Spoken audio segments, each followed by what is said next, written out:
జగిత్యాల జిల్లా కేంద్రంలోని కోర్టు భవనాన్ని పట్టభద్రుల ఎమ్మెల్సీ తాటిపత్రి జీవన్ రెడ్డి మంగళవారం న్యాయవాదులతో కలిసి సందర్శించారు. ఈ సందర్భంగా న్యాయవాదులతో సమావేశమై మాట్లాడారు. రాజకీయంగా ఎదిగేందుకు న్యాయవాది వృత్తి ఎంతో దాహోదపడిందని, కోర్టు ఆవరణంలో మౌలిక వసతులు కల్పించడం నా బాధ్యతగా తీసుకుంటానని న్యాయవాదులకు ఎమ్మెల్సీ జీవన్ రెడ్డి భరోసానిచ్చారు.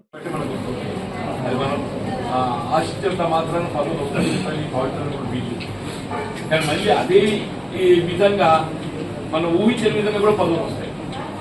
మనం ఆశించిన విధంగా పదవులు రాకపోవచ్చు, కానీ ఊహించిన విధంగా కూడా పదవులు వస్తాయని చెప్పండి.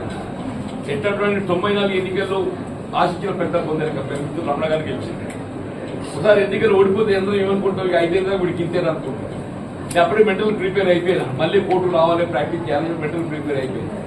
విత్ ఇన్ నో టైం ఆయన రమణ గారి పార్లమెంట్కి ఎలివేట్ కావటము, అక్కడ సీట్ అసెంబ్లీ ఖాళీ కావడంలో మళ్ళీ పోటీ చేసే అవకాశం, ఇవ్వడం కూడా అది ఊహించని అవకాశం వచ్చింది.